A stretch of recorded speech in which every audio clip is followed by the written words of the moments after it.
Hello again everybody, and today's talk is going to be to set a question, or to try and answer a question: who was Cogidubnus and what was Cogidubnus? And why does it matter for the history of Roman Britain, and what relation does this have to the large villa at Fishbourne, which I talked about in a previous talk? So, we have two pieces of evidence principally to do with Cogidubnus. One of those is a piece of literature, and the other is an inscription. The literature is written by the Roman historian Tacitus, and he talks, Tacitus was writing around the end of the 1st century AD, and he says that certain civitates, so that means tribes or groups of citizens, were given to King Cogidubnus, and he remained very faithful up to our own times. So there's several questions that arise here. First of all, what's meant by civitates? Well, it probably means tribes, as we would understand, say, the Atrebates tribe, or the Cantici tribe, or the northern British tribe, the Brigantes. It may be that the tribe of which Cogidubnus was actually king were called the Regni, or the Regnenses, and they were a subdivision of the Atrebates tribe. But maybe there were other tribes also who were loyal to Cogidubnus, and they were ruled over by him during the time that he was a client king. More on client kings in a minute. So first of all, he was king of several tribes, probably appointed by the Romans.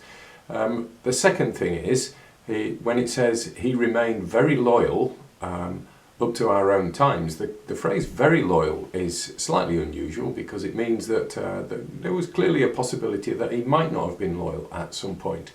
Now, we do know that during the time we're talking about, there was the rebellion of Boudicca in the early 60s, where several Roman towns were destroyed utterly, and several thousand Romans and others who sympathised with them were butchered, and the Romans probably came closer to losing the province of Britain under Boudicca's revolt than at any other time. There was also the political uncertainty of the year of 4 emperors, 68-69, after the demise of Nero, with Galba, Otto, Vitellius, and eventually Vespasian. So a time of great uncertainty there. Up to our own times is the next phrase. Well, if we're talking about Tacitus, he was born mid-century. We think the work that he wrote this in was written around the very end of the century.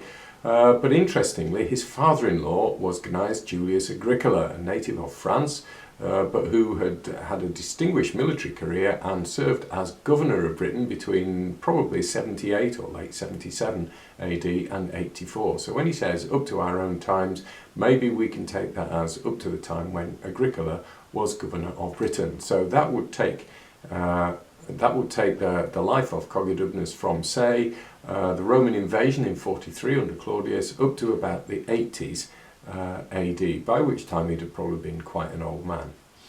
So, what else can we say about that? Well, the first thing is that the Tacitus manuscript, the earliest copy of the manuscript we have, is from the 9th century, so that's about 800 years after it was actually written, and there may have been spelling mistakes in it, as there sometimes were. Maybe his name wasn't Cogidubnus, maybe it was Togidubnus. There is some evidence for that.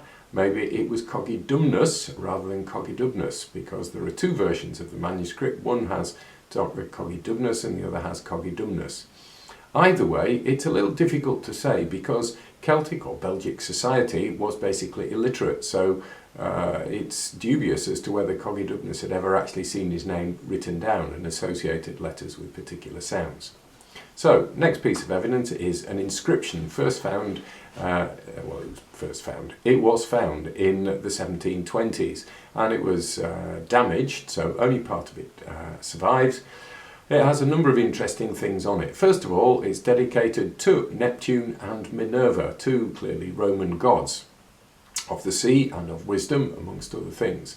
And it says that the Guild of Smiths set this dedication up under the authority, or perhaps under the instructions of, and then probably Tiberius as a first name, certainly Claudius, and then and then we don't have the first bit of the name, but it finishes Gidubnus, so it's either Togidubnus or Cogidubnus. Now we know that it's very likely that his name was officially Tiberius Claudius Cogidubnus. We know from similar inscriptions elsewhere, not about him but about other people of a similar period, and also the amount of space on the stone which would have fitted those names, or at least the abbreviations thereof. So this would, it also records that as well as being to Neptune and Minerva, it's also for the welfare of the divine house, and that will be entirely consistent with the encouragement of emperor worship in the 1st century AD as a means of showing loyalty to the Roman state. So what have we got then? He was a client king. There were a number of client kings. The Romans used this method of ruling in order to be cheaper for themselves. It was also less contentious. It enabled them to collect taxes without having to have an army presence. What did the natives gain from this? Well, they gained from not having the army presence, and also from having one of their own, sort of, as their ruler. It was quite common. King Herod in Judea was a client king.